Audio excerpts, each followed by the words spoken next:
Farm Business Uganda ekitongole ky'abalimi n'abalunzi bano bawa abalimi n'abalunzi amagezi agabayamba okwekulankulanya n'okwenyumiriza mu bye bakola. Gwe omulunzi w'enkoko omuli eza broilers, crailers, saso, layers ne loko jangu ofuna amagezi ku ngeri ey'ozirabiriramu olyoke ofune amagoba. Ate bwe kituuka ku byennyanja basima ebidiba n'okusomesa ku nnunda ennungi ey'ebyennyanja omuli empuuta, emali, engege. Ate tebakoma okwo bakuyigiriza n'okutabula emmere y'ebyennyanja okusinziira ku stage ze biba biriko. Omulunzi w'ente, embuzi, endiga, obumyu nawe batuukirira ofuna amagezi. Aba Farm Business Uganda bakowola naawe alunda embizzi okubeetanira anti bakufunira breed z'embizzi ennungi ezikula amangu omuli Landrace, Large White, Hampshire kuteeka ne Cambrough. Gwe omulimi n'omulunzi lekera kwemulugunya beekwate tojja kwejjusa. Bakufunira ensigo kw'oteeka n'okusomesa ku ndima y'omulembe ekwatagana n'ebibala omuli emicungwa, emiyembe, amapaapaali, obutunda n'ebirala bingi. Gwe omulimi wa vanilla naawe teweegayaalirira anti aba Farm Business Uganda webali okuyamba. Gwe omulimi w'ebitooke naawe jangu obeebuuzeeko ku butya bw'osimba ebitooke ne bitakuwa kiwuka ate ne bibala bulungi. Funa amagezi ku kika ky'emiti egikula amangu egigumira embeera y'obudde omuli emisizi, peyini, kalitunsi, emivule n'ebika by'emiti ebirala bingi. Aba Farm Business Uganda bakuyambako okufuna ebigimusa ebirungi eby'omulembe okuli eby'omu ttaka n'okufuuyira n'amadagala ag'enjawulo agayamba ebirime byo okukula obulungi nga tebirumbibwa biwuka. Ebirime omuli mwogo, soya, kasooli, lumonde, kabeji, ensujju, watermelon, ennyaanya, obutiko, ebijanjaalo n'ebirime ebirala bingi. Ebintu bino byonna bakuwa amagezi ku byo okossaako n'okubikufunira. Okumanya ebisinga osobola okubirako aba Farm Business Uganda ku 0753 19 95 12 oba 0761 48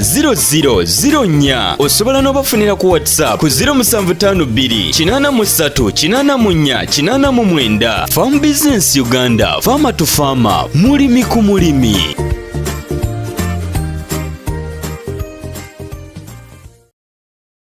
Farm Business Uganda logo ya kitooke na mutwe gwante webale gwe wenna atulaba subscribinga alikinga sharinga link otegeeza abalimi abalala twali omukutu ogwa Farm Business Uganda mwabali ebweru w'eggwanga Middle East Uganda twagala okubanga tubebaza abatuwa ku mirimu webale kubanga mutuwa ku mirimu nga Farm Business Uganda ekyo kitusanyusiza ddala nti eriya abalimi bafa batugoberera mwebale nnyo mwebale ddala mwebale n'abatugezezzaako fa abantu abawo omuntu obudde ndowooza abalimu baffe mutera otugoberera ojja mu inbox n'ojja n'ogira n'oba tugenda kola naffe naye tumaliza tukuwadde amagezi ate era tusaba nti bw'oba ozze beera serious bino byaffe si byakukyamukiriza tetujja kubakuula na kubabba twawulira kuba naffe bali eri be basaba ssente ne babagamba ate leeta ssente tukulundire nedda fere tetugenda kusaba ssente kukulimira butunda tugenda kusaba ssente kulundira nkoko tetugenda kusaba ssente kukukolera kintu nedda fe twagala kyolina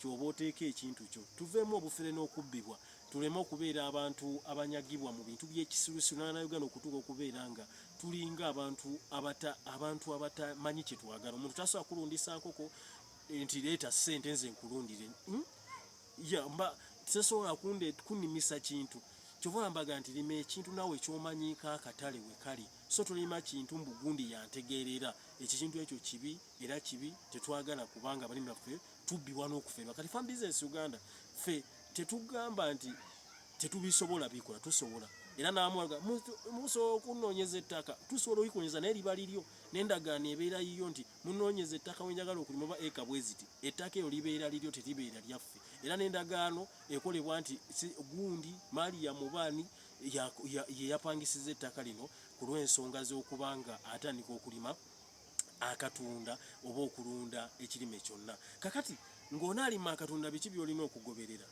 Ekisooka noonya ettaka ng'ogenda okalima va mu bintu by'esirumbu mulereze ssente biba bintu bya kigwagwa byakwata balimi maaso kubakwata bugwagwa na butamanya tewaba hakubuza buzayi ogafuna amagoba agamangu nedda ye yatagagala ekyo kirina okuba nga okitegeera. Ekyokubiri ng'omaze ofuna ettaka oba olipangisiza obanga liryo olina ettaka noonya ensigo ennungi. Ensigo ennungi ogenda gifuna otya?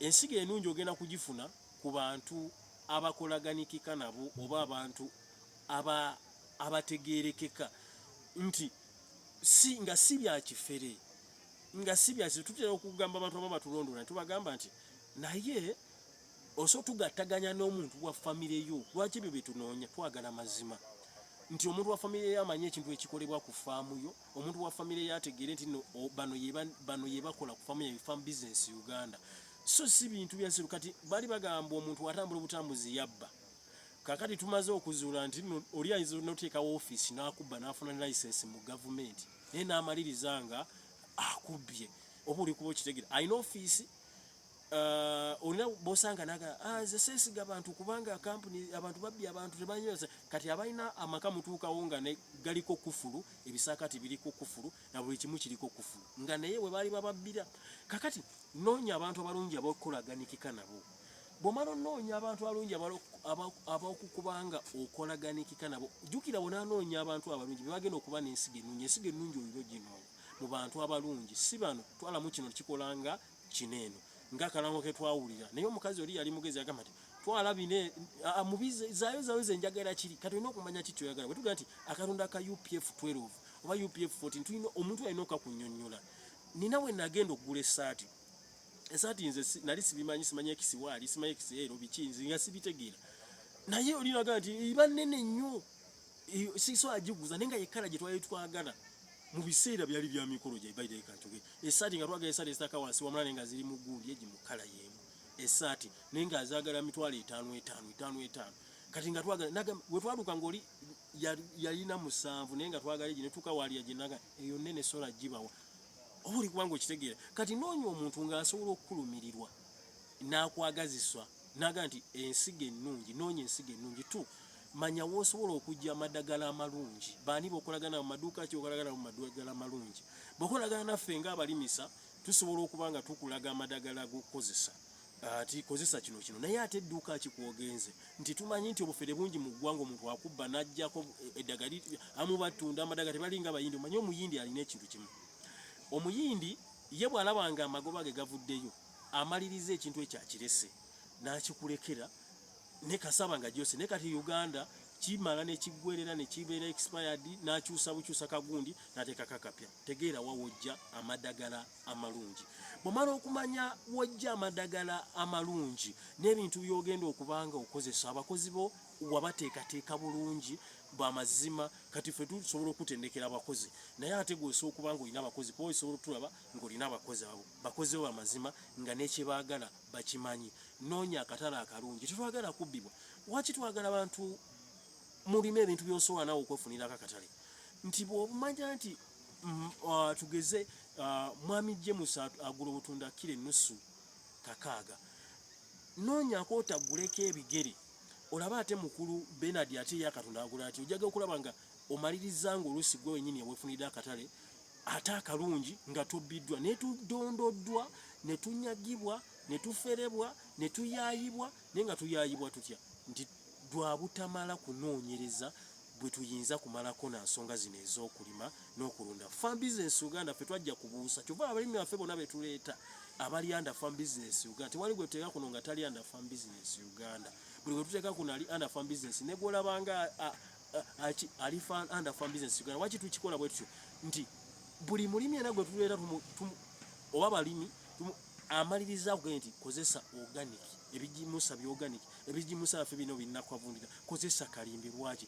ffe tumarketinga mu video yaffe munabagamba nti ffe tulina bukuta bwa kalime tusobola supplyinga Uganda yonna ate tetubulina nedda tulina bukola ku nimiro zaffe naye ekikulu ffe kye twagala omulimi gwe obuusiddwa otya nti bw'ona akozesa ekijimusa kino ekirongooseemu akatunda ku bwangazi butegagenda kubeeranga kana akatunda akafunye ekijimusa kino ekyaffe ekitemwako n'ettaka waliwo ebijimusa by'oteekamu nga bijja jimusa naye ekirime ekyo kiggwewo mangu kati kimalirize nga tekikuwadde nga bw'osaanidde kubanga ofuna naye bwe tujja bwe tuti tuba tuzze okubuusa tuba tuzze okubanga tukutegeeza kolagana n'abantu abalungi kolagana n'abalimi abalungi kolagana n'abalimisa abalungi saabalimisa nga balina bye bamaketinga kubanga era abalimisa abantu ensigo naye nga yesiza alima era abalimisa abamagombola bamadisitulikiti waliwo gwe yalanga nti tulina omulimisa ano naye yatulimisa ebitooke naye nga yewe talinayo bitooke wadde mwanyi kati kolagana n'abalimisa nga bamanyi kye baagazisa abalimi oba abalunzi. Ojja kufuna amakungula amalungi, ojja kufuna enkola ennungi bw'onaakozesa nga tosoose kunoonyereza gwe atayinza kolagana farm business, kubanga okolagana naffe nga farm business tusobola okuyamba kubikukolera, naye ate bw'oba tokolaganye naffe nga weekolaganyeeko wekka nga ofunye nga gwali obyekolerako, olina okuba nga tobuusa bintu ebyo maaso. Naaba okoze ekyo kigenda kubanga kitukola bulungi naffe lyessanyu lyaffe. Farm business ugaluga nti farmer to farmer, mulimi ku mulimi, tutambula tumanyi mulimi ku mulimi, mulimi ku mulimi, mulimi ku mulimi.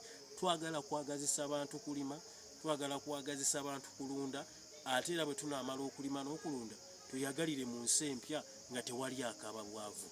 Logo yakyokera mutwe gwa nte, mwebale nnyo mwebalire ddala, tujja kuddamu.